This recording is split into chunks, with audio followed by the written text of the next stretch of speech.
Let us now enter into the next jnana segment after having the powerful first darshan of the day. Yes, we're going to have a second darshan as well. Let us continue to learn about how to manifest wealth and abundance in our lives. We have looked into the secrets of creating wealth, completion with comparison and jealousy, the completion with impossibilities, and we have been diving into the space of Vaishya. Let us now go deeper as we are going to learn about the Yoga Nashta Parantapa. Yes. Requesting everyone to please settle down.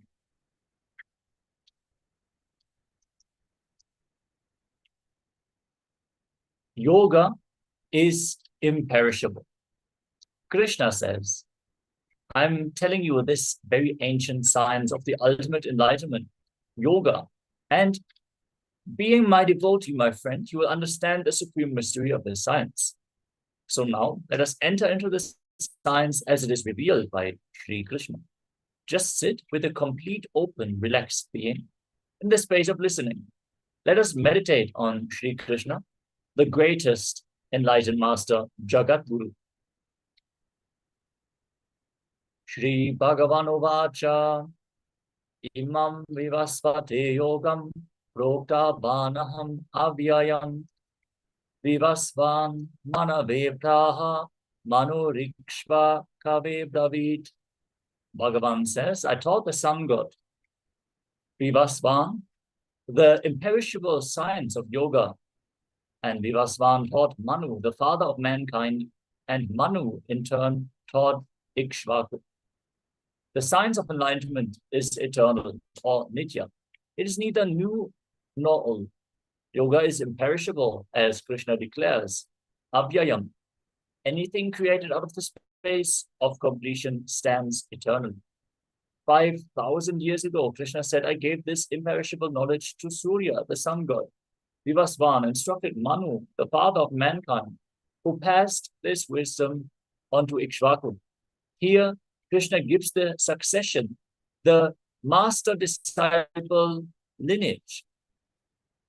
Krishna says, the supreme science was taught by me, Imam Vivasvate Yoga, and the supreme science was received through the lineage, Evam Parampara Prakam. Evam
Paramashivoham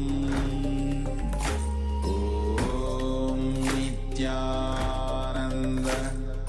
Paramashivoham Om Nityananda Paramashivoham Om Nityananda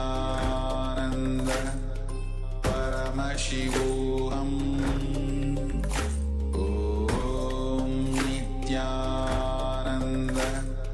Paramashivoham Om Nityananda Paramashivoham Om Nityananda Paramashivoham Om Nityananda Paramashivoham Om Nitya. Yes. Sorry for the technical glitch. We are back now. So let us continue. Why was this science of yoga, the science of enlightenment, the enlightenment ecosystem lost on planet Earth? When a disciple is not in the space of completion, not ready to listen, naturally the technique becomes a ritual. There's only one difference between technique and ritual. When done sincerely, even an ordinary ritual becomes a great meditation technique. When done without any sincerity or understanding, then even a meditation technique becomes a ritual. Even a single unenlightened disciple is enough to destroy the whole science. One who creates a spiritual movement creates it only out of the energy of enriching with enlightenment from his love and compassion. In the course of time, people who were not enlightened entered this field and corrupted it. So the science was lost. That is why, time and time again, our Upanishads insist upon getting the guidance from a living master.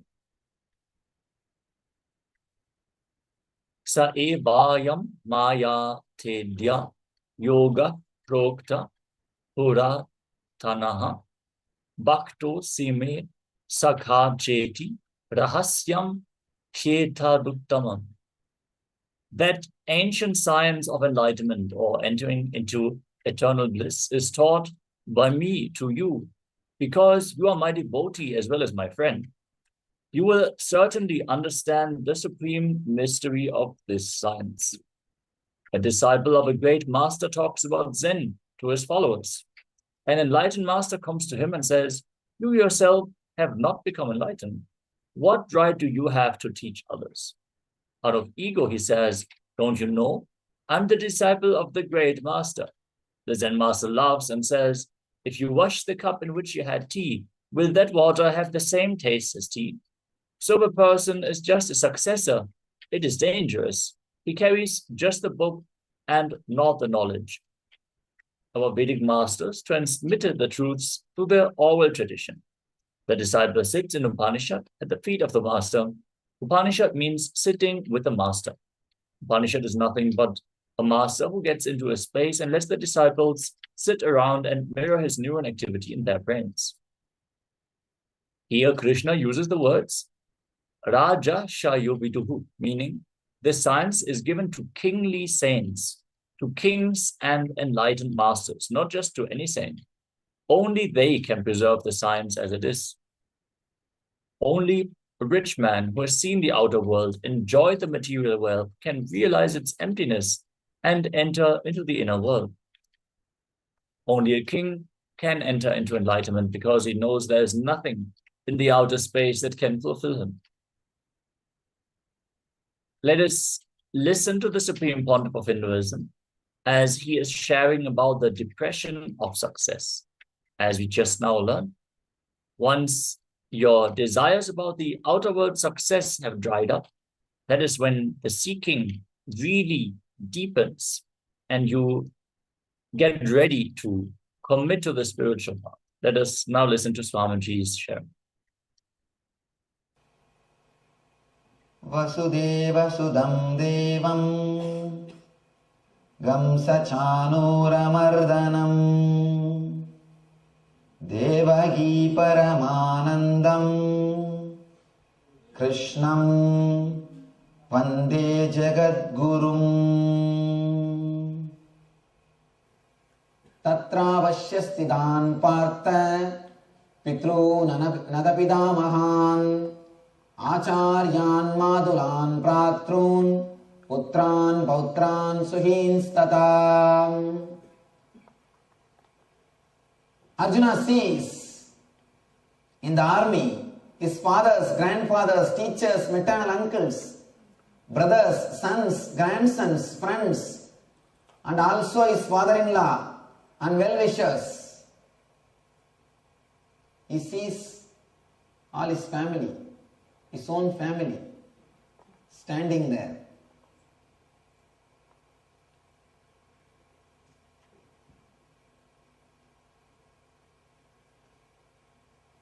When he saw everything, he started speaking.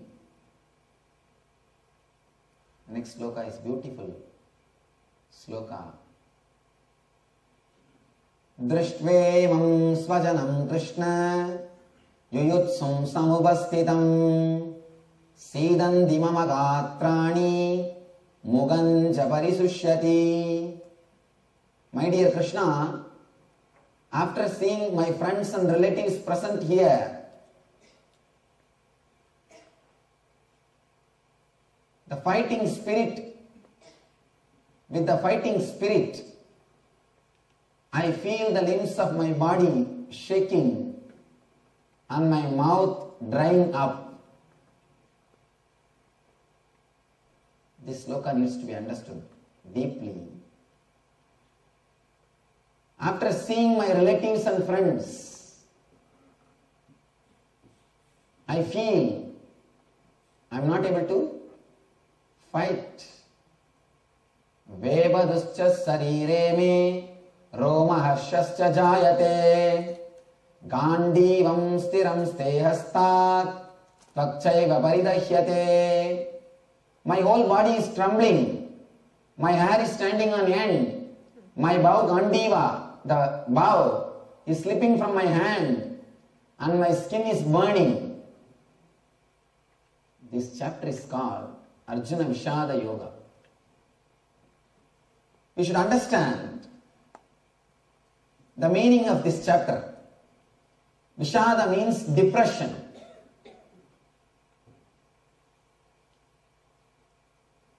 All these things are symbolic. An important message is given to us. Only when you are depressed, you are ready for spirituality. Please be clear. Only when you see the depression in your life, when you see the depression in your life, you are ready for spirituality. Depression of success. Depression of success. Please understand, you will never have depression if you fail. When you fail, what happens to you is not depression. That cannot be called as depression. It is failure. You have hope to stand up. You have hope. You think, if I achieve that, I may become happy. I may become blissful. But the depression of success is the real depression. Even the hope which comes by the desires is lost. For example, if you invested some money in business and you lost your wealth, you always have a hope. You can work again. You think, oh, when I achieve my money back, I will be happy. Don't bother. Let me work. There are so many thousands of self-help books. This how-to series. If you want to become mad, read these self-help books. straight way to madness. Whatever you can't practice, just write a book and publish it, it will become a bestseller. Because everybody is having the same struggle. You will be resonating their words. It's how-to books. Somehow you will read some how-to books and you have a hope you can postpone your depression. But the depression of success, nothing can be done. Nothing can be done. Any intelligent man will face this depression of success around the age of 40 to 45. This is the scale to find out whether you are intelligent or not. Please be very clear. If you are around 40 to 45 and you are not depressed, if you don't have the depression of success, please be very clear, there is something seriously wrong in your life. There is something seriously wrong in your life. One person came to me and asked me, Swamiji, on NRI, non-residential Indian. He came and told me, Swamiji,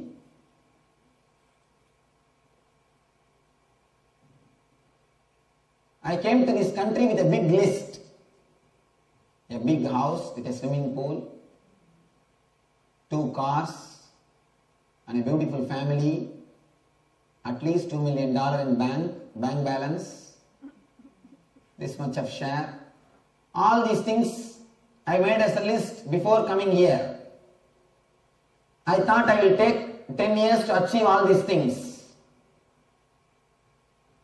But I achieved the whole thing in 5 years.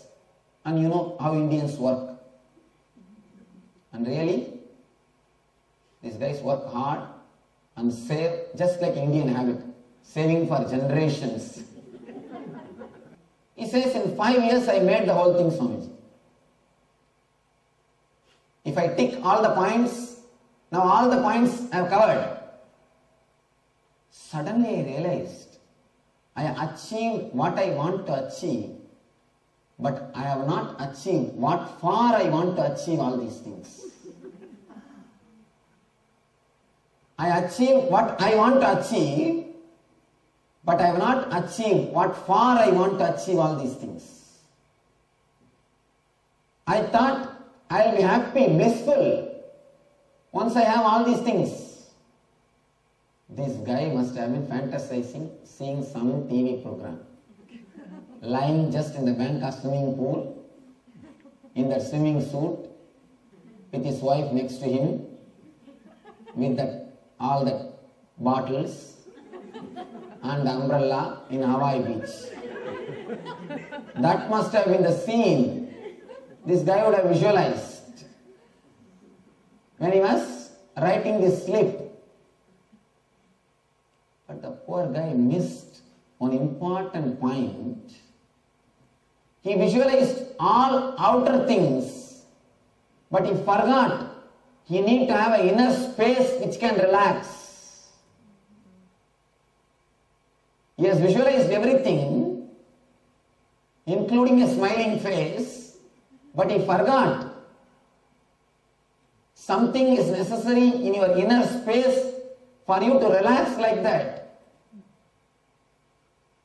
Just a beach or a swimming pool or an umbrella or a glass or a chair, easy chair or a swimming suit cannot make you relax. Just that cannot give you relaxation. That cannot make you feel blissful. That cannot give you the whole thing. There is something more. What is called inner space. The inner space, you need to achieve something in the inner space to relax and rest. A man who is just working, running for the outer space without thinking or bothering about the inner space enters into the depression around the age of 40 to 50, 40 to 45.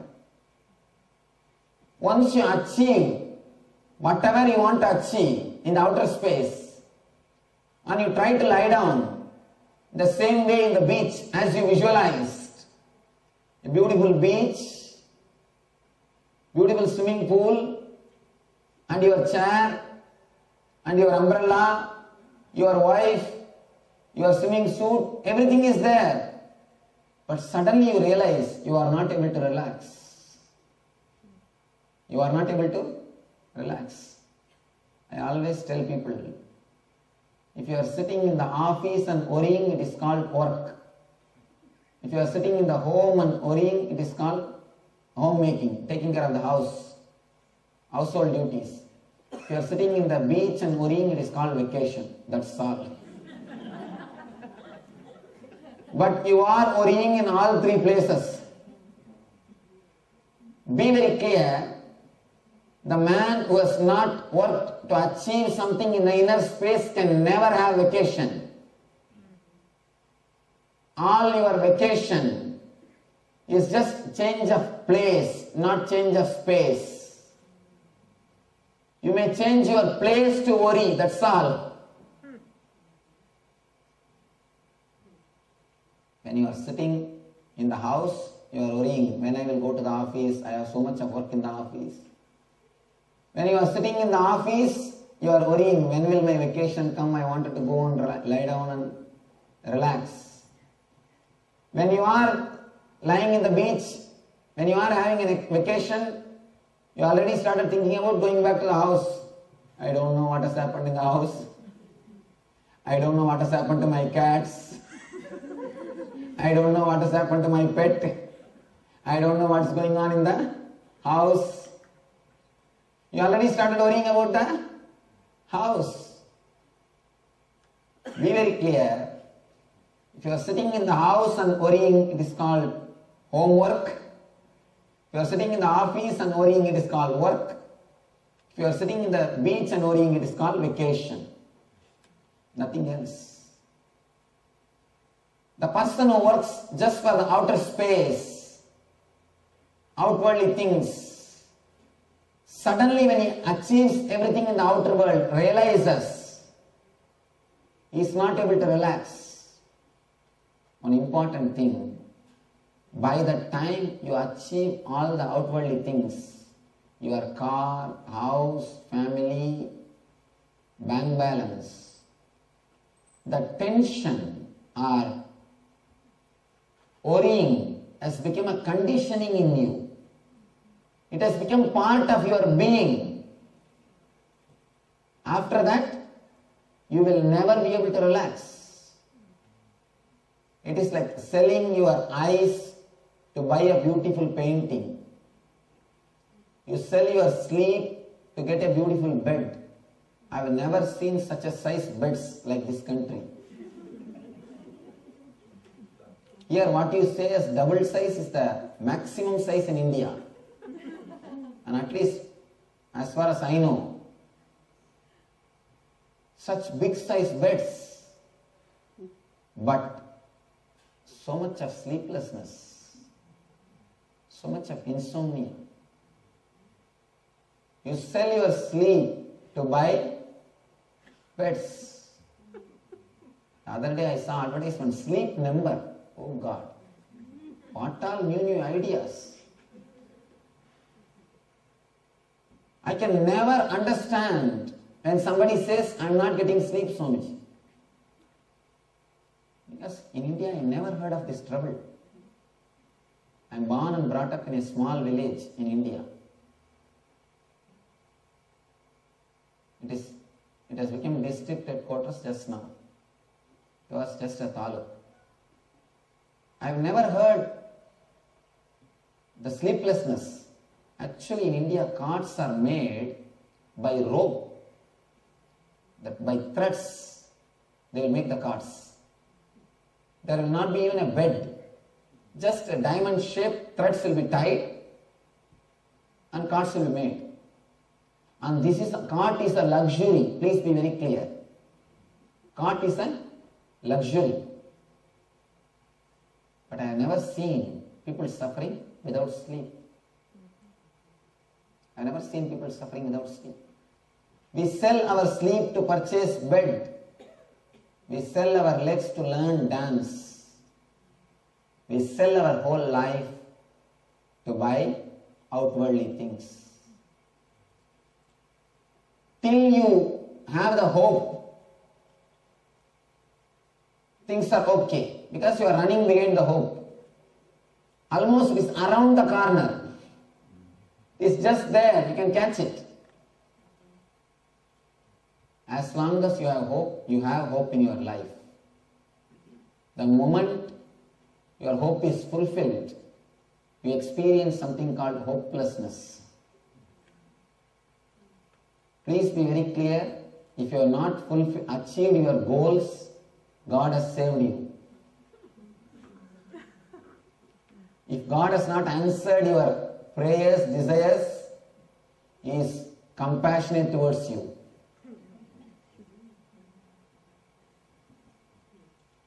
If you are given whatever you want, immediately you will fall into depression. Be very clear. A small story. One guy goes to again Yama's story. One guy goes to Yamadharma after death. He was sent to some place.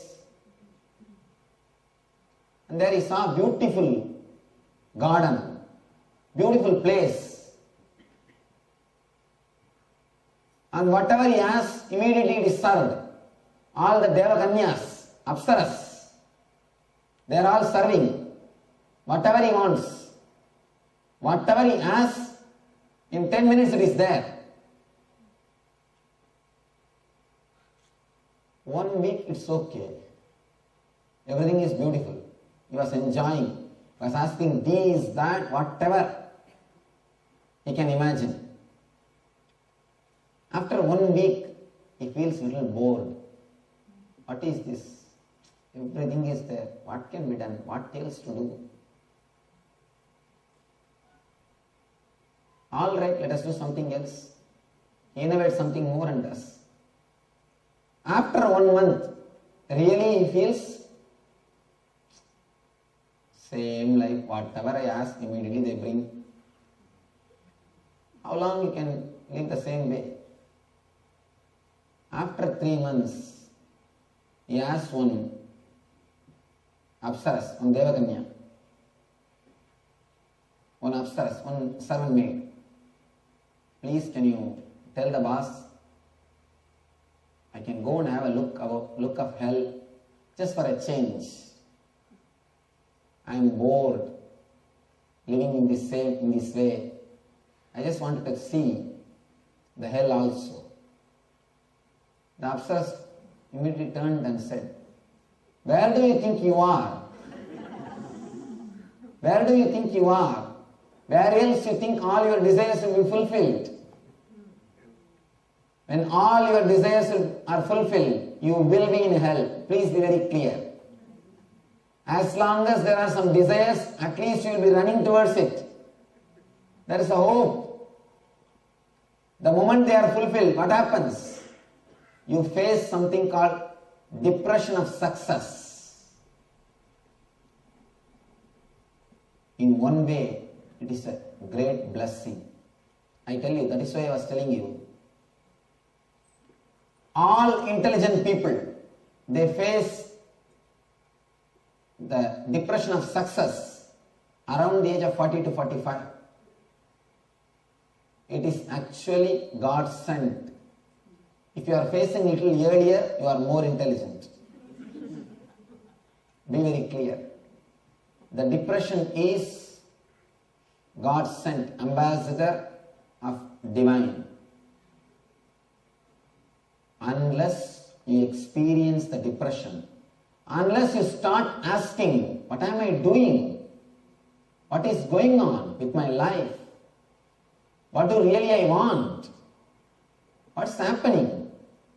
Unless you ask that question, you will never start living. Only when you ask that question, what is happening? What am I doing? Only when you start asking that question, who am I? What am I doing? Your individual consciousness is awakened. The Pratyagatma Chaitanya Jagrata. In Sanskrit they say, awakening of the individual consciousness happens. The moment the individual consciousness is awakened, you feel, what am I doing? What's the reality of life? The basic questions about the life starts happening to you. You start asking the basic questions. The depression is divine ambassador.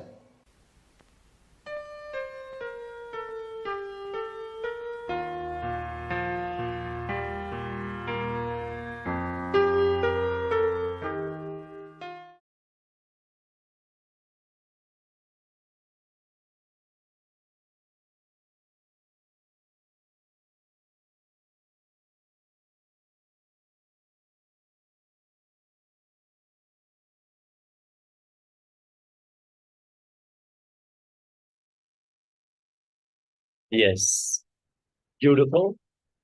How Swamiji revealed that if you simply get everything fulfilled immediately that you desire, you will live in the worst health, since you will get depressed so quickly. There's nothing for you to strive for, nothing for you to experience through your own achievements. There's no motivation, and it will be the worst depression. See, when we achieve what we desire, when we work for it, when we struggle and we feel the accomplishment, but still feel the emptiness afterwards, and we strive for more, as the Supreme Pontiff of Hinduism shared, this will lead you to the deep seeking, that you understand, okay, this outer world is not what I'm here for. This is not the ultimate. Let me look in. Let me find a different way to handle my life. When you actually manifest your desires, you will develop the intensity to follow your seeking. We are now going to learn about the Guru's grace and how it is the greatest gift in our lives. We're going to listen and watch a video with the Supreme Pontiff of Hinduism. Yes.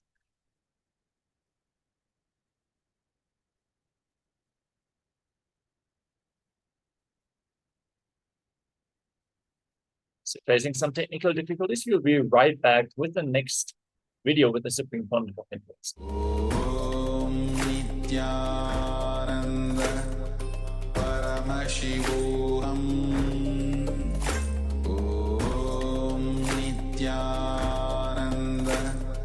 Paramashivoham. Om Nityananda Paramashivoham. Om Nityananda Paramashivoham. Om Nityananda Paramashivoham.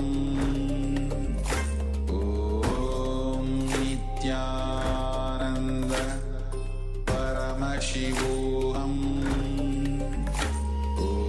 Om Nityananda Paramashivoham. Om Nityananda Paramashivoham. Om Nityananda Paramashivoham. Om Nityananda Paramashivoham. Om Nityananda. Paramashivoham.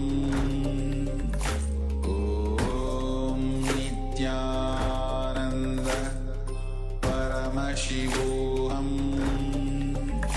Om Nityananda. Paramashivoham. Om Nityananda. Paramashivoham. Om Nityananda. Paramashivoham.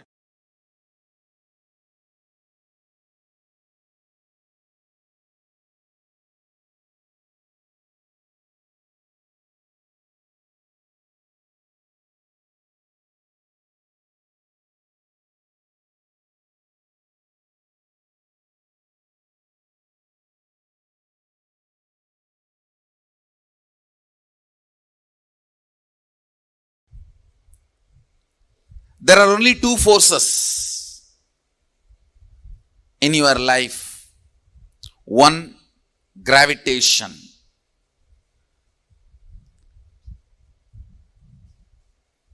I'll explain. Listen carefully.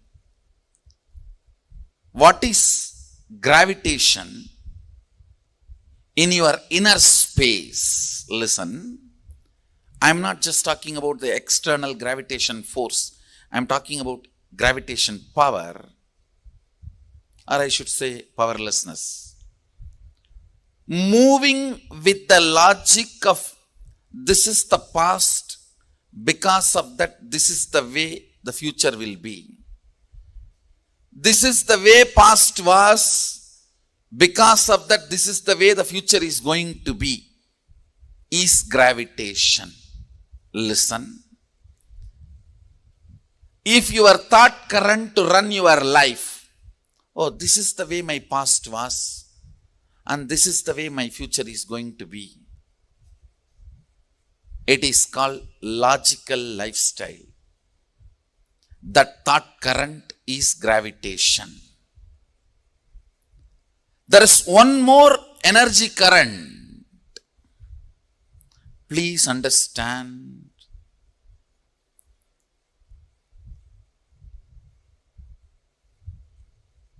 The thought current I explained. This is the way my life was, so this is the way my future will be. All of you know. That's the way you function. I call it life of logic.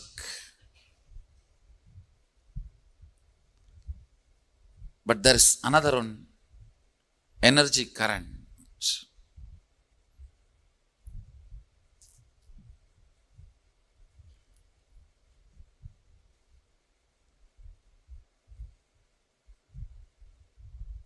The possibility of the future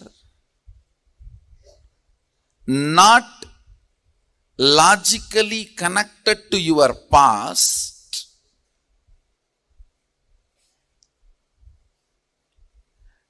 not logical continuity of your past, because of some conscious intervention. You call it Guru's grace or God's grace, Sadashiva's grace. That is what I call Shaktipada. Understand? Blessed are those in whose life Shaktipada has happened. Before Shaktipada, life is logical. After Shaktipada, life will be magical. The person who decides this kind of an external intervention is impossible is atheist. Who starts convincing you it is not only not possible for me, not possible for you also is communist. Who thinks it may be possible for others in the past, not in the present, so-called modern day Hindu.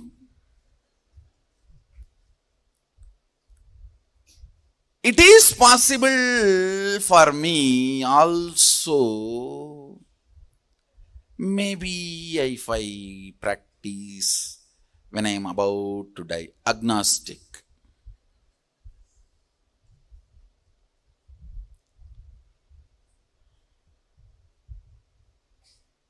It is possible if I practice yogi. Happened, we are celebrating Nityanandites. I remember once, see, one of my guru, Narayana Guru, Narayana Swami Tata, his name, locally people used to call him Narayana Swami Tata. He is well known in Tiruvannamalai, especially because all the unresolved crimes by the police, the main town police station, all the officers will come to, police officers will come to him.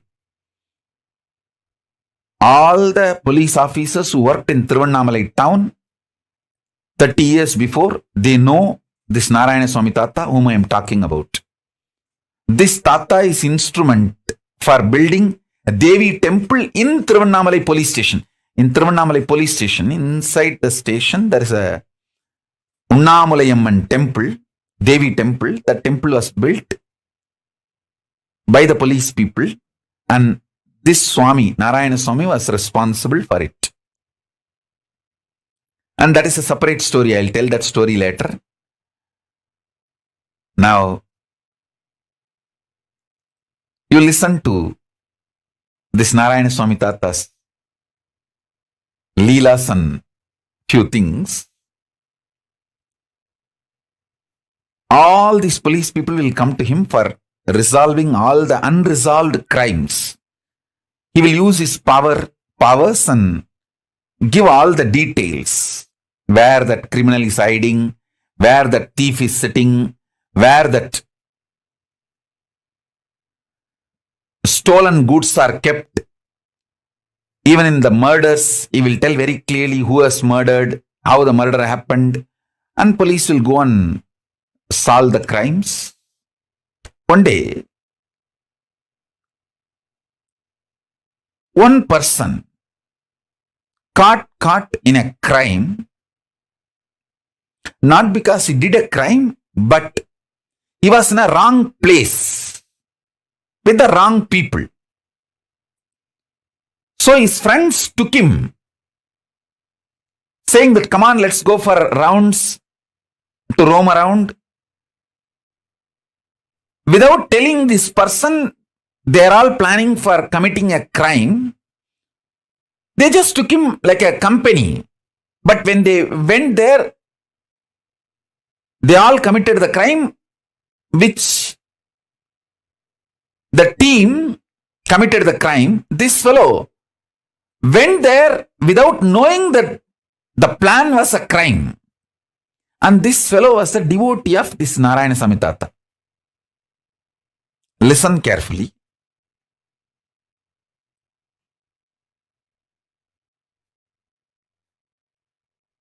His name, that person's name, I still remember, Sivan Pillai.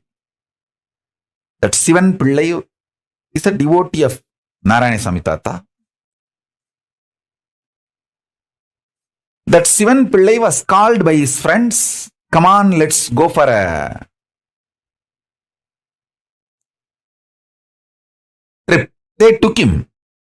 But his friends did not tell that they are planning to commit certain crime and they are taking this fellow along with them for that crime.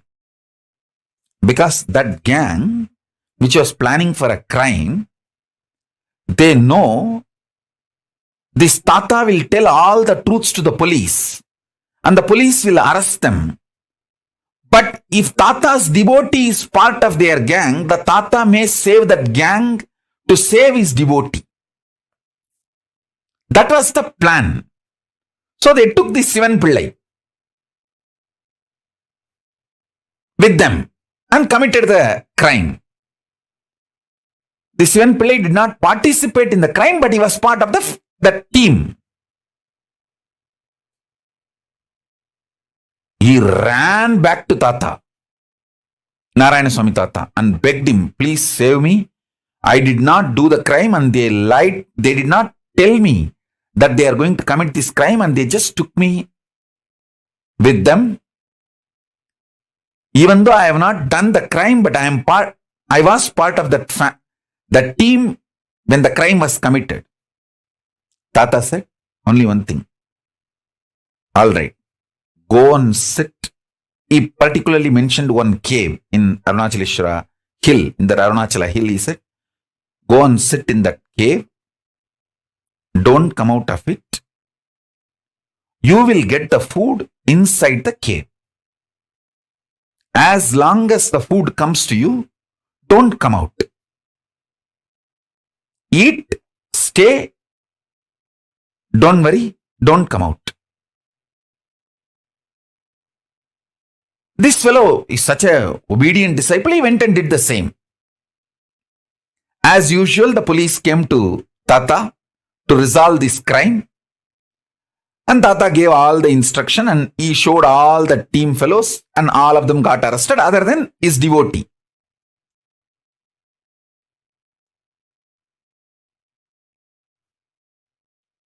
Those fellows got arrested and put in jail. I was seeing the whole scene, means when the devotee Sivan Pillai came and cried to him. I think that Sivan Pillai must be still alive in Tiruvannamalai. Because at that time he was 30 maybe. So now he may be 70 or 60s. He may be still alive. I'll tell our autobiography team to go and interview him and bring him to pre-satsang hosting if he is still alive. He can narrate the whole incident. All of you can enjoy it. And I was witness for both the scenes, when Sivan Pillai came and cried and when police came and reported the crime and he resolved the whole crime and everything. I asked Tata, you could have just saved Sivan Pillai because he did not commit the crime, he was only in the scene. If you did not tell his name, that's enough. Police is not going to go and arrest him. Why did you tell him to go and sit in the cave? Then Tata told me, hey, illada thambi. He told me in Tamil. I'll tell exactly in Tamil and then translate. Illada thambi, அவனுக்கு பந்தனம் இருக்குடா, அதனால பந்தன யோகமா மாத்தத்தான் குகைக்குள்ள போய் உட்கார்ந்து தியானம் பண்ண சொல்லிட்டுண்டா. இப்ப பந்தன சாபத்திலிருந்து பந்தன யோகமா மாத்திட்டேன்டா, அவனுக்கு பிரச்சனை சால்வ் ஆயிருச்சு. Means he was supposed to get arrested in the graha situation. He has the jail. Instead of jail, he changed it into bandhana yoga, means withdrawal from society. And he was meditating, and the same punishment is now used as transformed into tapas, and that fellow got some powers because he obeyed the Guru work. See, if he has gone to jail, he would have been physically, mentally broken, lost all the best things he had in his life. But bandhana got converted into bandhana yoga by Guru's grace, and he got all the best things in the life. He got powers, blessings of the Guru, got saved from the jail, and all the other social stigma associated with it, everything. He got all the best instead of all the worst. The Guru's grace, Guru Bhakti. And that fellow was so deeply devoted to the Guru, he just obeyed. Whatever Guru said, he did not say, oh, how will I get food? How will I get water? How will I go for 1, 2, 3, he did not ask any of the questions. He just went and sat in that cave, did not come out. And even I don't know how many days he was there and how he managed 1, 2, 3. I know for sure after that he was very healthy. And he did not have any legal or any problem. And he started even manifesting powers because he obeyed the Guru's words. The possibility of bandhana became converted into bandhana yoga. Bandhana shapa got converted into bandhana yoga by Guru's grace. Guru can change everything. I should say, listening to Guru can change everything. More than Guru can change everything. Listening to Guru can change everything.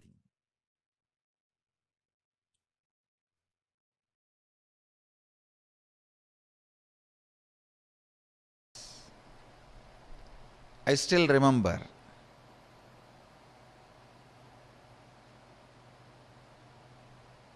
I was 8 or 9-year-old boy sitting with 2 of my gurus. I had the fortune of having 4 or 5 gurus continuously making all their time and energy available to me. So 2 of my gurus, I was sitting with 2 of my gurus, and the temple bell rang. The lifestyle in Arunachala is so beautiful. You know it is morning only when you hear the temple bell. You know it is breakfast time by listening the crackers in the temple. Every puja, there will be temple crackers. All the 6 pujas, there will be temple crackers. Only listening to that sound we know the time. So the temple bell rang, means Nevedyam. The food is being offered to Sadashiva. Both my gurus immediately looked at me and said, go and bring the prasadam. After the Nevedyam is done, it will be given to all the devotees. It will be shared with all the devotees. They both were sitting in one corner and asked me, go and bring. I went to the place where they distribute the prasadam and waited. Puja was over. The rituals got completed and they started serving. And I stretched my hand and the priest gave 1 share. It's like one share itself will be almost like half a kg rice. In one big leaf they'll give. And then the pujari was telling, the pujari saw before going to the puja that I was sitting with both my gurus, and the pujari is very greatly devoted, highly devoted to both the gurus. So the pujari saw and told me, hey, take 2 more for them also. They are sitting. Take 1 for you, take 2 more for them. I was a little reluctant because one of the boy and girl who were my classmates are standing in the queue next to me. They will laugh at me, taking so much, all for one person. So for this purpose only you are sitting in the temple whole day. That's the way they usually make fun of kids. So, and I know already they are gazing at me in the mood of making fun. I felt little pride. I am from a big family, and again I have been told from beginning that we are from big family. and you have to behave yourself like that in the public. So I told the pujari, no need, this is enough, and I brought the Nevedyam to both my gurus.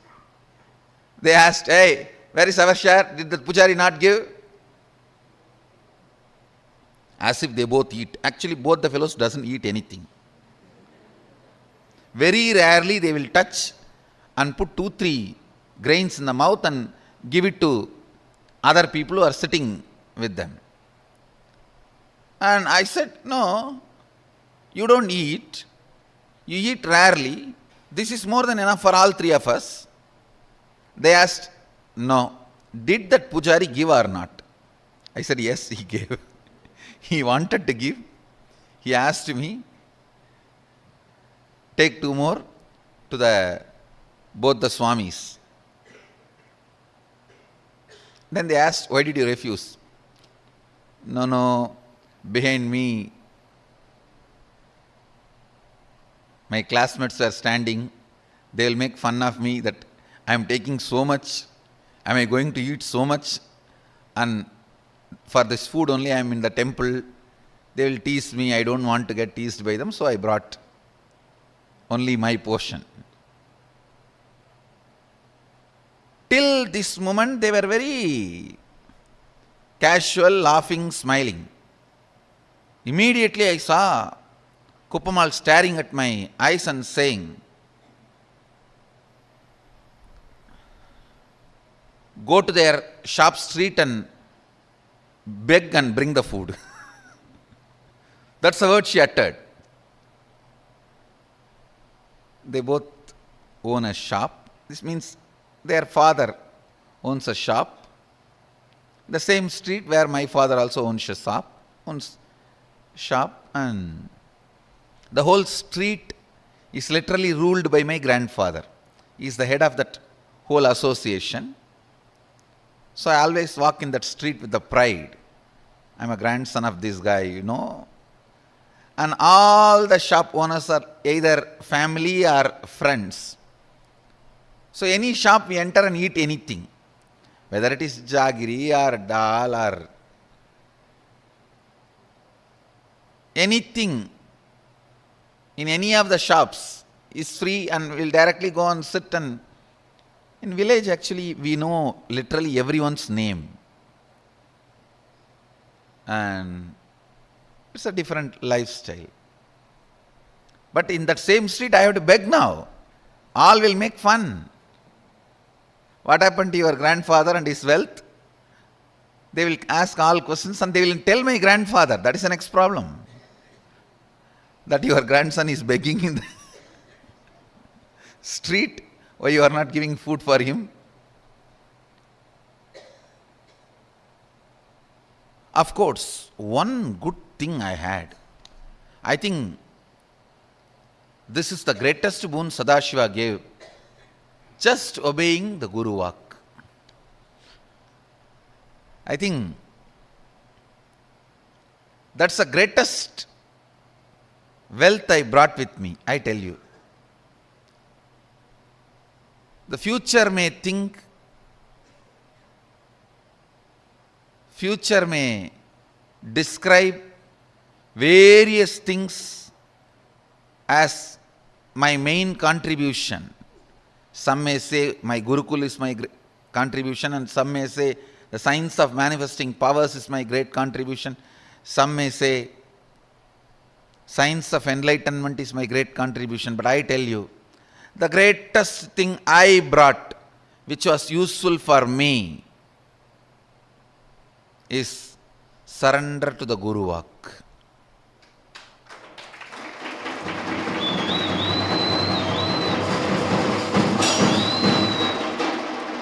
If any of you feel in a very short span, in a very young age, in small number of years, I have done big work. Whoever feels, if you feel that, if you want to know the secret, I tell you,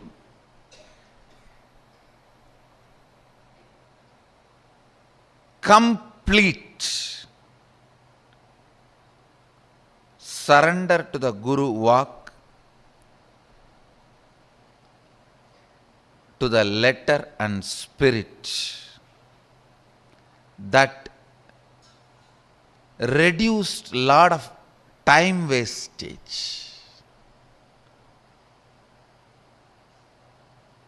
The moment my Guru said, go and beg the same street, in the same shop and bring food, I know now it is a serious. It's not casual. It's not fun anymore. It means I have done something out of my pattern or out of the context which my masters are correcting. I tell you, I stood up, straight went to that street, begged and brought whatever I got. Naturally, all friends, family, they all gave so many things. I have to take a small pulling cart. In villages, there will not be rickshaw, the hand-pulled cart. So I have to hire a small hand-pulled cart to bring all the items I got as bhiksha to my Guru. So I hired a small vehicle and brought the whole thing and put it at the feet of both the Gurus, and I realized, understand, that was one of the greatest realization I had.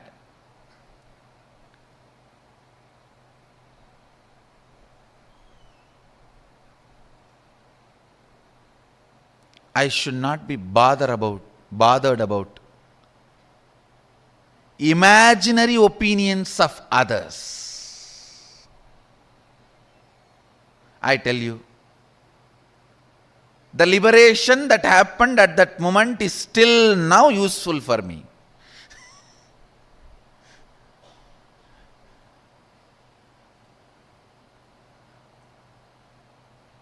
Next day I had a chance to talk to both my friends. They were asking me, hey, why were you going for bhiksha in all the shops? Did you do any prayer or is it any divine commitment? In villages we have a habit that if somebody is sick, they pray to Venkateshwara and Kuladevata, that they will go for bhiksha and bring and offer it in the undi. Still we do that. Every Puratasi month, all the Vaishnavas, they go for bhiksha and take it and offer it to Vishnu temple, and Shaivites every Margasirsha month go for bhiksha and offer it to the Shiva temple. They asked,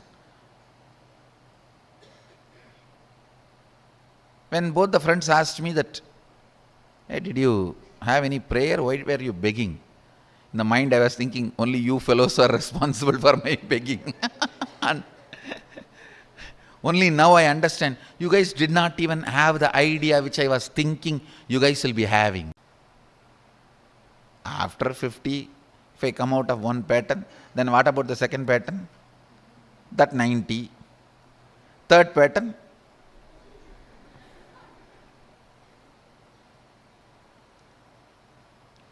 The implicit surrender to the Master's words have reduced tremendous wastage of life.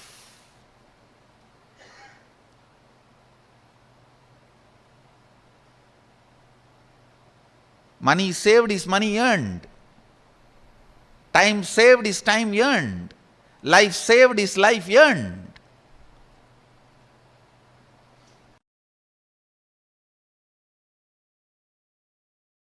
Somebody has asked me, there's one more question.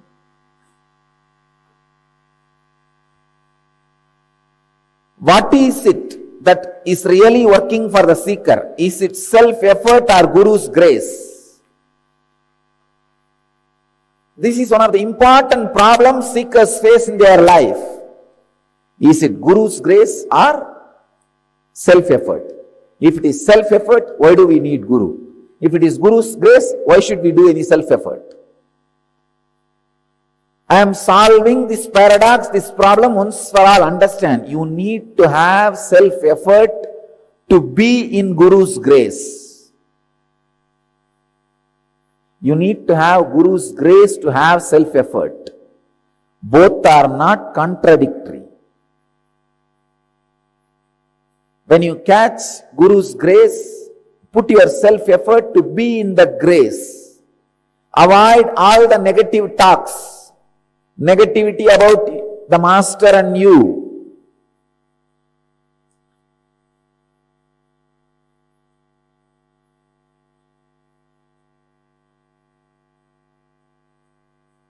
When you have the Guru's grace, take the inspiration from him and start the self-effort. When you have the self-effort, put the effort to be in Guru's grace. When you have Guru's grace, use the grace to create self-effort. You need to have self-effort to sit in Guru's grace, to be soaked in Guru's grace every day.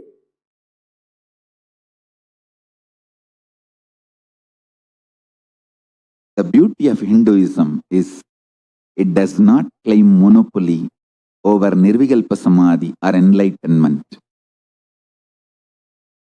Everywhere, the sincere people receive Nirvikalpa Samadhi, enlightenment, superconscious breakthrough. Be very clear. Anywhere the sincere people receive Nirvikalpa Samadhi and superconscious breakthrough. Now,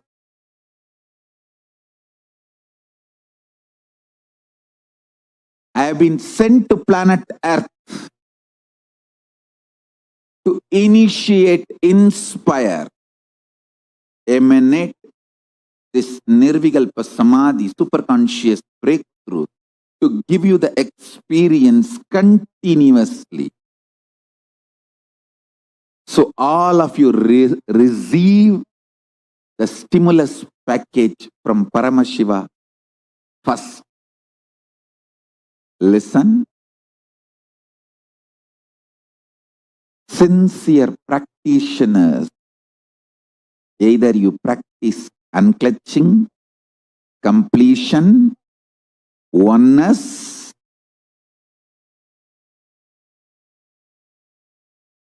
ajapa japa of Mahavagya,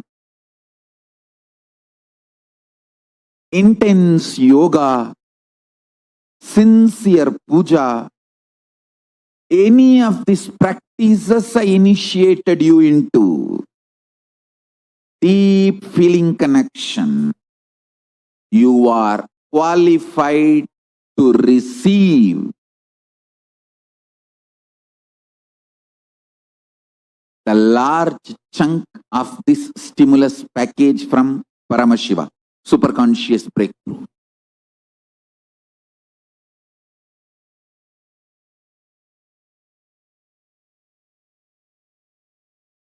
One good news is with Paramashiva, there is no separate lobbying. Just if you are sincerely doing it, that is enough. It is just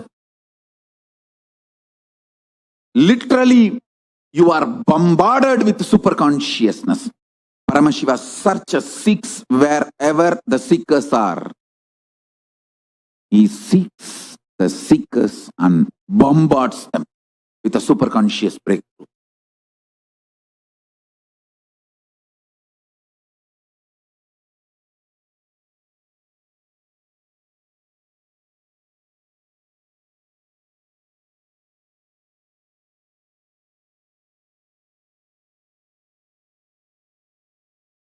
Ananda Paramashivoham Om Nityananda Paramashivoham Om Nityananda Paramashivoham Om Nityananda Paramashivoham Om Nityananda Paramashivoham Om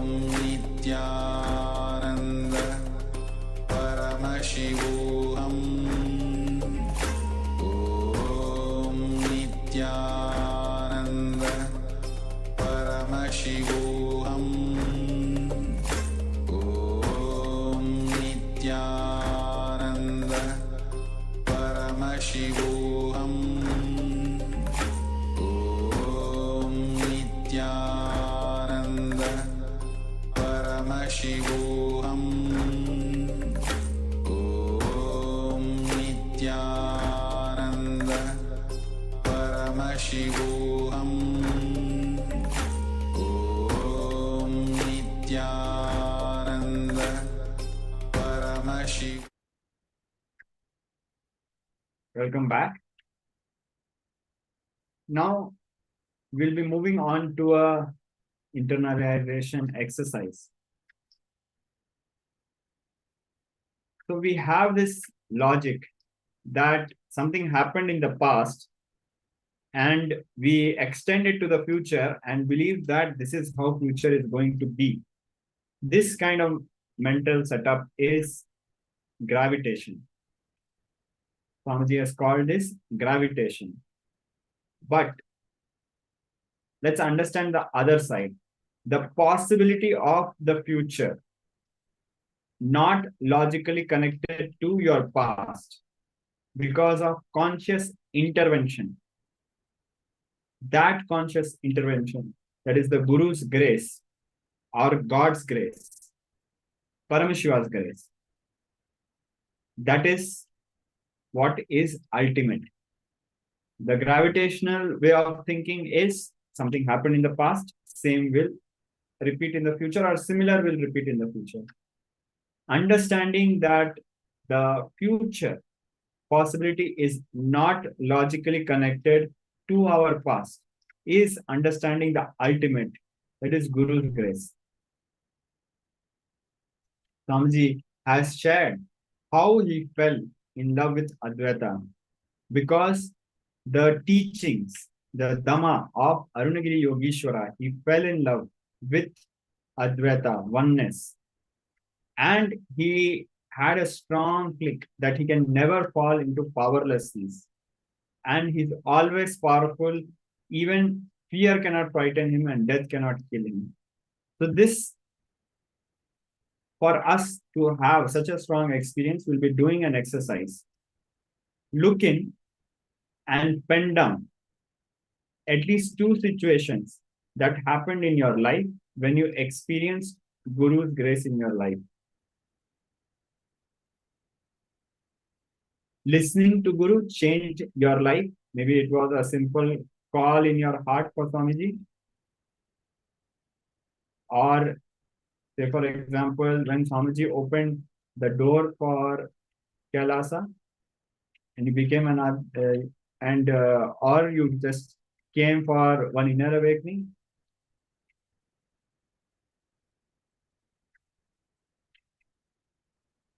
So look in and pen down 2 situations that happened in your life where you experienced Guru's grace in your life.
Yes, Nityananda. Let us now move on to the next segment, which is the next round of the power manifestation. As today we are manifesting the Ashtamahashaktis.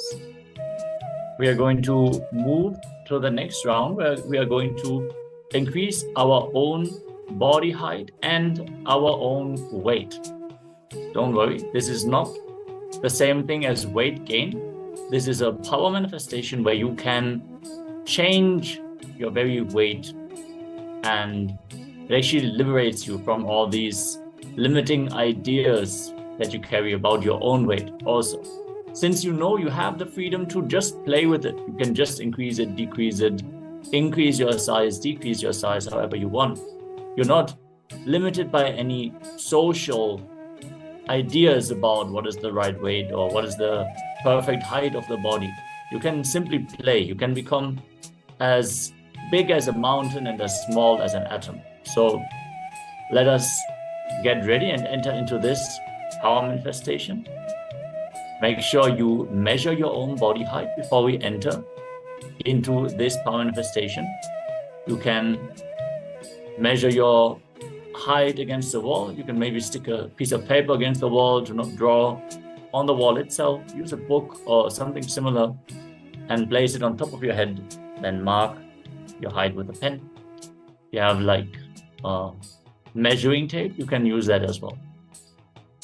Let us first enter into the Shastra Pramana, the scripture reference for the Ashtamahashaktis. The scripture references are the proof that this science has been alive long ago, and it has been part of the Vedic civilization for ages. The Shastra Pramana from the Shiva Samhita, chapter 5, verses 76 to 78 goes as follows. Maranam kadyate tena sakena pina kadyate tasya paramasiddhir animadi gunaptada vayu sarachanate dehe rasa vridhir bhavedruvam akasha panachagaladdiyu samapivardate. Death is eaten by him. He is eaten by none. He manifests the highest powers such as anima, lahima, mahima, etc. The vayu, the wind energy, moves equally throughout his body. The juices of his body also are increased. Rasa vriddhi, the nectar exuding from the ethereal lotus, akasha pankaj, also increases in him. Understand? Whenever we connect in the oneness Advaita with Swamiji in the deepest unclutching nirvikalpa samadhi, the thoughtless space, when we experience a oneness and manifest the powers directly from the enlightened space, we reap the benefits of the tapas that Swamiji himself has made. He said, all the tapas that he made, when we connect to him in oneness, we will get the benefit. So let us sit for the power manifestation. Even if we feel we did not fully manifest the power, that does not matter. All that matters is having the will persistence to make it happen. See, the moment you're initiated into power manifestation, the job is done. All you need to do is sit and enjoy it. You continuously doubt whether you can manifest. If you think that you need some qualification in order to be able to manifest powers, and you don't even try, that is when you are not going to manifest the powers. All you have to do is make yourself available and sit sincerely with the intention to manifest Swamiji in your life. Manifest the teachings, manifest the powerful cognitions especially, and expand yourself, experience the bliss in life. Yes, let us now enter into the power manifestation. Make sure you record yourself with a video camera of any sort. You can use your phone camera and enter into the oneness space with Swamiji. Just close your eyes for a moment and intensely chant the Mahavakya. Om Nityananda Paramashivoham. Visualize Swamiji in your inner space. And now, just be there with Swamiji. Feel Swamiji's presence with you intensely. He is there, not only in your room, he is present in every single atom of your body. He is literally sitting as you. You are sitting as Swamiji. For this visualization, chant the Mahavakya, declare your body weight and your body height to increase during this round of the power manifestation. You can even declare by how much you want to increase your height and weight as you sit in a comfortable cross-legged position with your head, neck, and spine in a straight line, vibrating with the Mahavakya. Let us now enter into this power manifestation.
Yes. Let us now take the second measurement. Compare the weight and the body height both with the previous measurement, and let us know what are the changes that you manifested in this round of the power manifestation. Let us know in the Zoom chat, in YouTube or Facebook, wherever you're tuning in from, let us know the result of your power manifestation. With this, we announce the great news that the darshan preparations have started. The Supreme Pontiff of Hinduism is going to raise us in the Keshavata Murti form, blessing all of us with a breakthrough in wealth and abundance. Let us now get ready to receive the darshan of the Supreme Pontiff of Hinduism. Thank you all so much for tuning in. See you all again for the next segment. Get down them. Blessings. Even the person who has so much of poverty in his consciousness, just with her very mere presence, she will just disperse that away and bless us with immense abundance of wealth, keeping the currency current.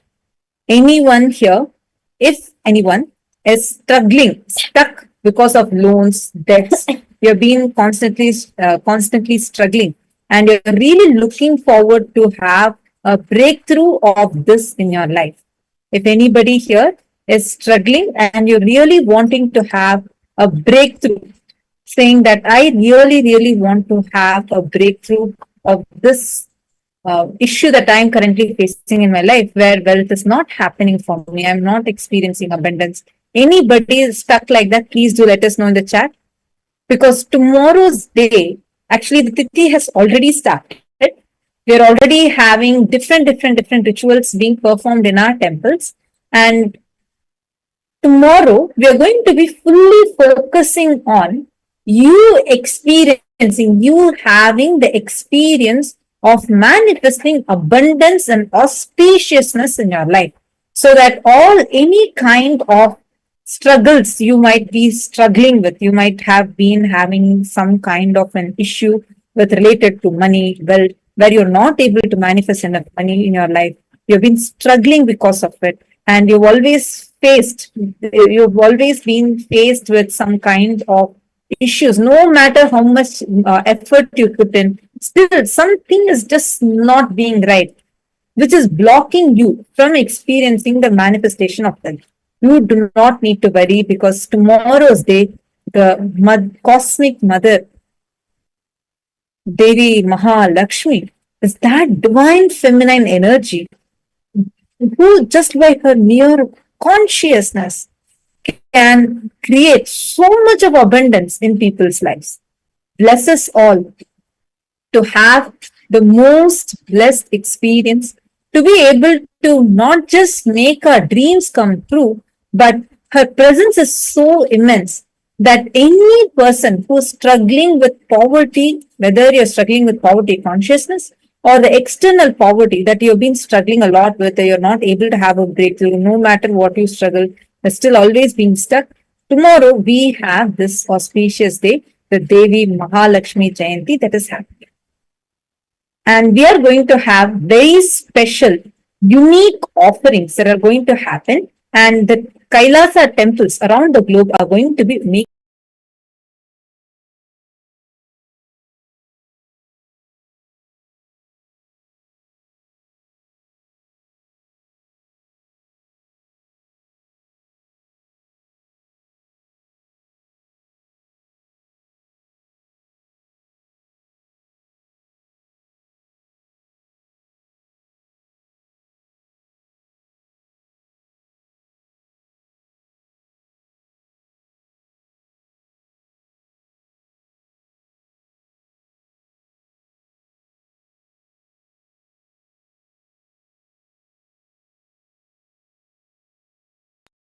Please take a few minutes. I request all the participants to go to this link and fill up this form. The seats are limited. We are going to be having, tomorrow, anyone who wants to have any of your loans cleared, debts cleared, you want to experience breakthrough in this dimension of you, you really want to manifest that abundance and manifest that powerful consciousness, the wealth consciousness, tomorrow is the day for you. Devi Mahalakshmi is that powerful cosmic consciousness whose mere presence and blessings can dispel away the poverty that we are struggling with. Anybody who's struggling or suffering with loans, take a moment. Tomorrow we also have a special offering. Actually, here you can see the offerings are categorized into two sections. One, the first two sets of offerings are directly offered to the deity alone. The next 5 offerings are directly offered not just to the deity alone, it is offered directly to the physical embodied form, which is to Swamiji and to the deity. We have a very special offering where you can offer the Tula Bharam Seva. We have had tons of people coming and sharing how just one Tula Bharam that they offered has changed their life completely. Just one Tula Bharam offered to Swamiji, all their loans being cleared. We have people who have manifested. Actually, there are people who have manifested to being SJP Yajamans. I think the Chinese Timili here can share it in the chat. There are people who have had breakthroughs to become Sarvanyapita Yajaman just by offering the Tula Bharam Seva. So tomorrow we have the Tula Bharam Seva, which is available. So anybody who wants to avail this opportunity, this wonderful opportunity to offer Tula Bharam Seva, you can avail this opportunity. And we also have an amazing opportunity to offer gold anklet to adorn Swamiji's feet, to adorn the divine lotus feet of Swamiji. Through this particular offering, any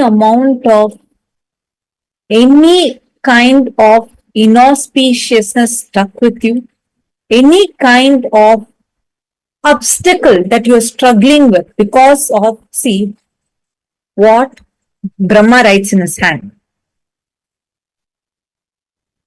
Vishnu can change it.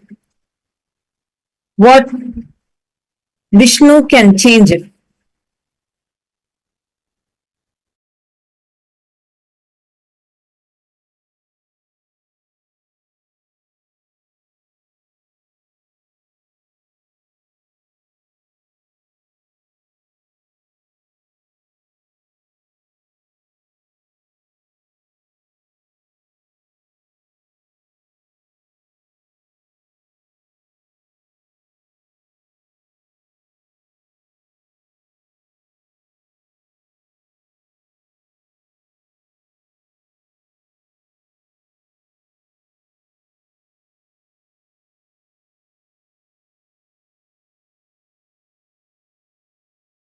Sorry for the technical glitch. Hope all of you are able to see the offering slides now. Yes. See, understand what Brahma writes with his hand. Guru can just wipe it off with his left robe. Meaning any kind of a fate you might be having, whatever might be the current destiny of yours, do not worry. With the powerful blessings of Swamiji, that whole thing can just be dispelled away. Ma Amurtananda, you can actually take a moment and offer the gold coin offering. You're saying, right, you want to have a breakthrough in wealth. Tomorrow, the gold coin offering, which is there, Ma, or the gold pile offering, which is the anklets that are going to be offered to Swamiji's feet. See, adorning Swamiji's feet will completely remove any kind of karmas that you're struggling with. See, many times the karmas that we have, karmas are not just actions, but the thought currents behind those actions that we are stuck with. Sometimes, no matter how much time passes, we will still not be able to break free from that. That karmic pattern that we are stuck with, struggling with, that can be completely removed from us just by you offering to the feet of Guru. Tomorrow, we have the special gold pile offering. Pile means the anklet. Many times, many of you have seen in the darshans, Swamiji actually wears those gold anklets that devotees have offered out of devotion. Each time that Swamiji is wearing those anklets or any jewel on himself and conducting an initiation, the devotee that has offered that particular jewelry on Swamiji receives all the punya that comes from whatever darshan Swamiji is giving. See, one is the love that with which you want to offer, and second, whatever, anyone, whoever wants to have this blessing. That's why many times I've seen many Sarvanyapita Yajaman, Sarvanyapita Kartas also offer the jewels, gold jewels to Swamiji, jewels to adorn Swamiji. One is out of their immense love. And another, whenever Swamiji wears, they'll always see that some breakthrough or another will happen in their life. So anybody who wants to have a breakthrough in your life, anybody that is really wanting a wealth breakthrough, tomorrow is the time for you to offer. We have multiple levels of offering. I'm just going to take you all through what each of these offerings are.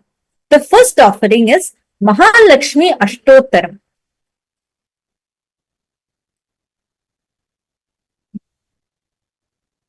So, the Mahalakshmi Ashtottaram is basically the chanting of huge group of third eye awakened Balasans and the temple priests together sit and create a very powerful vibration by chanting 108 names of Devi Mahalakshmi, and thereby through the vibration creating a very powerful frequency for Devi Mahalakshmi to manifest in each one of our lives. Understand, to any normal temple, whenever you go and make an offering, you can maximum expect the mantra pratishtha to have been done. Because to do prana pratishtha, only Avtar can do. And in all our temples, the deities are alive. How many of you have been to our temples? Swamiji will always say, if you put a thread under a deity's nose in our temples, you will see that actually the thread will move up and down rhythmically, like in the breathing pattern. Exactly. So tomorrow, in that powerful space, we are going to be having the manifestation, the very intense manifestation of Devi Mahalakshmi. So all the participants, whoever wants to have a breakthrough in your wealth aspect, wealth dimension, we highly recommend you to make any offering in your in tomorrow's auspicious day. Make any offering. We're going to just tell you what each offering is, but do not miss out. Make at least one offering, whichever offering you can do as best. See, the wealth happens only when you have the context of giving.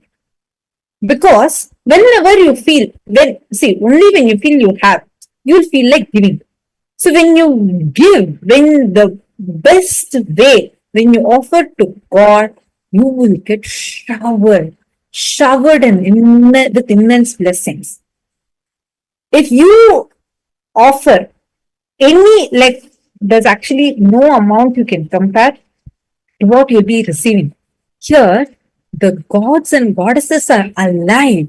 We have Paramashiva himself is manifested physically in the embodied form of Swamiji. So you can make an offering tomorrow and you will have a breakthrough in your wealth dimension. See, we have multiple levels of offering. You can choose which offering you want to offer. Rajata Arati is the offering of Arati to Devi Mahalakshmi. With silver Arati, the whole Arati is offered. And this will dispel any kind of darkness of ignorance that you carry related to money, where any kind of delusory cognitions that are stopping you from manifesting wealth, this offering can dispel it. Next, we have Pratyaksha Pada Puja, the offering of Pratyaksha Pada Puja, the divine lotus feet of Swamiji. This is one of the most auspicious offerings. Anyone who has never offered a Pada Puja before to Swamiji, please do so. Even if you have offered, you can once again offer. But if you have not yet offered, this is the time that you would not want to miss it. Because any offering to Swamiji's lotus feet will just dispel, remove, burn away the janmas of karmas you have been struggling.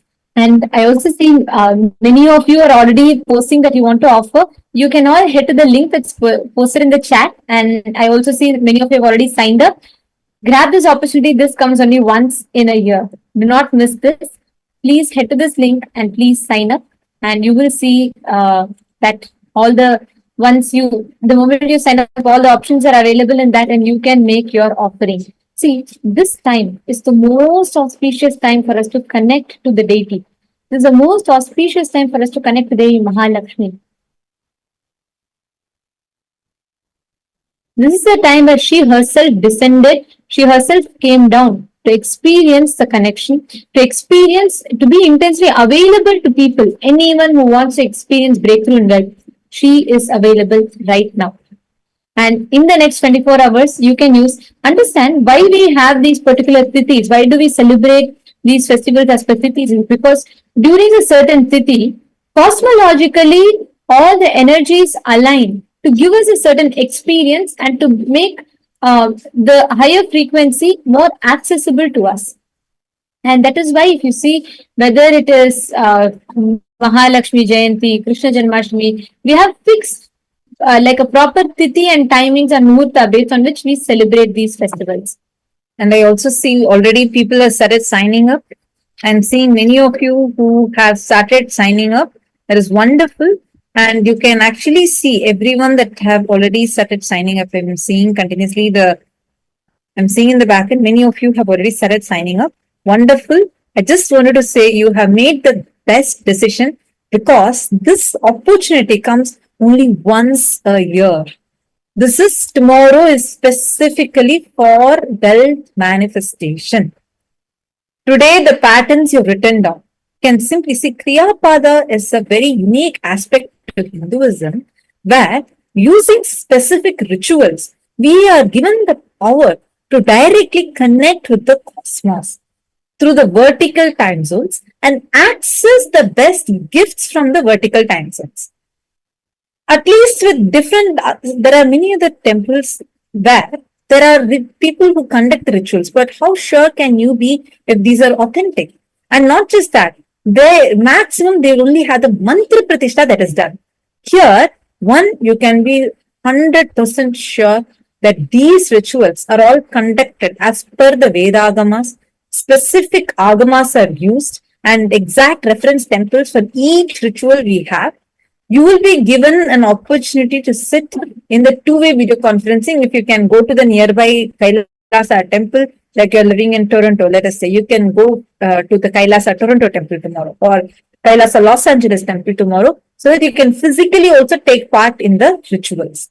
So we are going to be having these rituals happening. The main ritual will be happening in Adi Kailasa, the very place where Swamiji lived, walked that place, they walked on that stones, and that is the very place where Lord Rama had come. Actually, when Lord Rama was returning back from his Vanavasa, he had come through that place and he stayed there and he taught the Muktika Upanishad to Lord Hanuman in that very auspicious place where once again to revive the enlightenment ecosystem, Swamiji has happened there and has established the Adi Kailasa Sarvanya Peetham.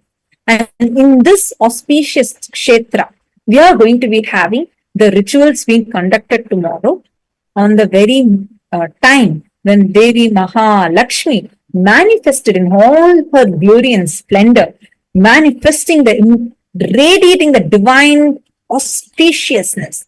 Tomorrow, whoever is offering, you'll be showered with immense auspiciousness and abundance. We are also having a few more offerings. I'm just going to be covering the offerings and then we are going to be entering into today's sessions. the Tulabharam Seva. Tulabharam Seva is an auspicious offering. And Tulabharam Seva is where you offer any item. It could be like bilva, it could be honey, it could be jaggery, any item to the equivalent of Swamiji's weight.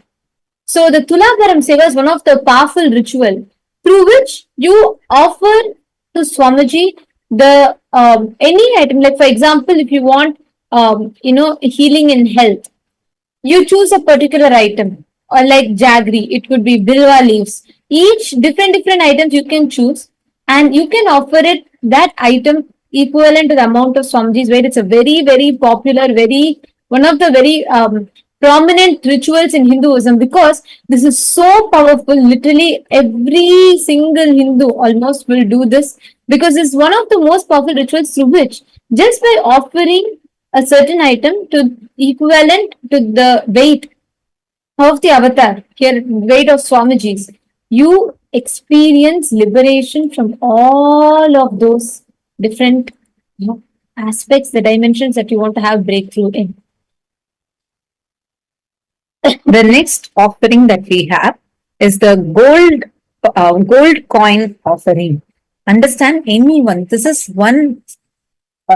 just one gold coin that you're going to be offering, but that one gold coin offering can dispel so much of many times there is a lot of, it's called as daridra, that sits inside us, which are the built negative patterns, built negative thought currents, built negative cognitions. For example, some pains, some sufferings that you might be carrying related to wealth, today we all sat and identified it, right? Those can be removed with this auspicious blessings, because you're offering it directly to Swamiji. This will radiate immense power and auspiciousness and shower you with breakthroughs in wealth.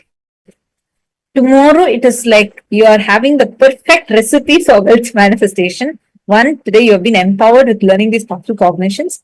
And tomorrow, the cosmological alignment will also be there. And Swamiji is also going to be gracing all of us. It's like the best combination you're having. And these rituals will be conducted. You'll be given a Zoom link where you can come and participate in these rituals. They will be offering each of these for your name, your nakshatra, and there will be specific details that will be received. That we'll be actually reaching out to you and collecting those details. And our team will help you in making this offering. So that make sure tomorrow you'll be receiving the link. Make sure you're checking your email and actually logging into the Zoom, because you will be part of a very powerful ritual that will be happening exactly as per the Tithi. And the next offering is the gold pile offering. This is actually a very beautiful offering where you're going to offer the golden anklet to adorn the divine lotus feet of Swamiji. The divine lotus feet of Swamiji, you're going to adorn it with the beautiful offering of the golden anklet, gold pile offering it is called as. So anyone who is interested, willing to offer this, please do let us know. You can post it. Just make sure you go and fill it up. And this will be a very unique offering, removing any kind of karmas you're struggling with related to wealth. Understand, as I was explaining earlier, wealth, the thought currents that make you stuck with, especially many times we have problems with you not being able to manifest wealth because you will be able to earn it. You'll get good money, but it will not stay with you. Some reason you'll keep losing that money again and again. Some reason it will just not stay with you. How many of you had this problem? If you want to break free from this karmic pattern, you can offer this gold pile offering. Listen, every time Swamiji will wear the golden anklet, you will be showered with the blessings which you are offering out of your love, your gratitude. The seats are limited. I just wanted to tell that. I already seen many participants have filled it. I'm seeing continuously the numbers are getting updated. So many people have already filled it. That is wonderful. So I just want to make sure that nobody is missing out. Take a few minutes and fill in whoever wants to offer.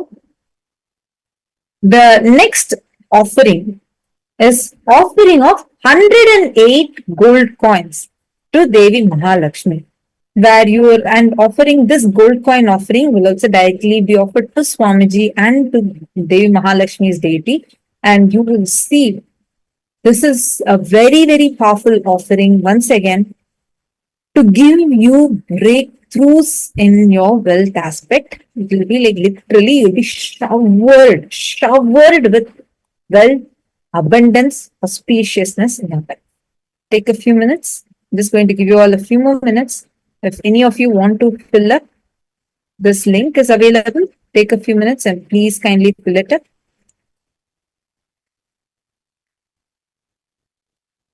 Request all of you to head to the link, and the links are also posted in your chat. Please head there and you all can fill up and grab this opportunity to manifest wealth and breakthrough in the next 24 hours. So now with this, let us all enter into the darshan. Today we are going to be having the darshan of Bhagavan Keshavarthamurti form of Paramashiva. This is the very form of Paramashiva. This form of Paramashiva is where he manifests as the ultimate oneness with Parandhama, Mahavishnu, and Paramashiva in one form. We also call this form as Harihara Murti.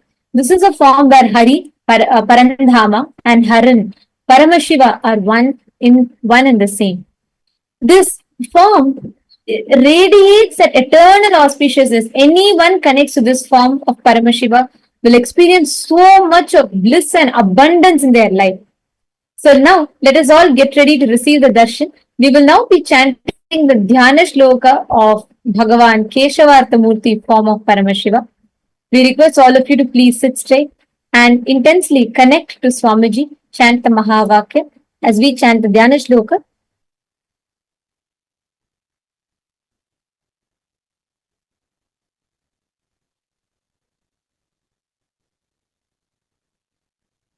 सव्यांगे विद्रुमाभं शशिधरवकुटं भस्म रुद्राक्षभूषं वामाङ्गे श्यामलाभं मणिमकुटयुतं पीतवस्त्रादिशोभं सव्येटङ्काभयं स्यादितकरयुगे शङ्खं कौमोदिकी स्यात् किञ्चिल्ललाटनेत्रं विलसतु पुरतरः श्रीहरे ददेहम्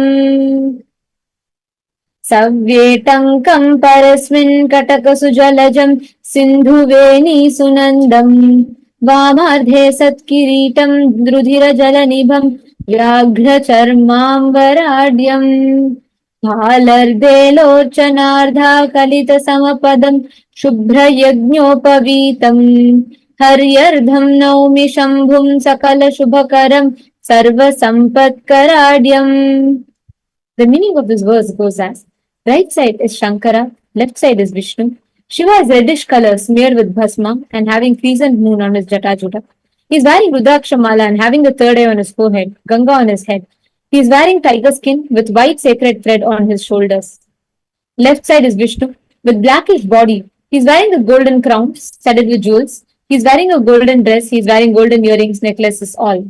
This Harihara Murti is having four hands. The right gracing hand holding the tanka, the left side Vishnu's natural hand with mace holding the conch and shanku, and this form of Paramashiva and Vishnu blesses us with all auspiciousness. Now, in the same space, let us all enter into receiving the darshan. Today, we will all be receiving the alive darshan of Bhagavan Keshavarthamurti form of Paramashiva. Today morning, all of us were blessed with a live darshan of Bhagavan Kalyanasundar Murti, and now we'll be receiving the darshan of Keshavarthamurti. Connect to this form. All your prayers, boons, requests, Swamiji will himself manifest and bless. Let us all now get ready to receive the darshan. Please chant the Mahavakya.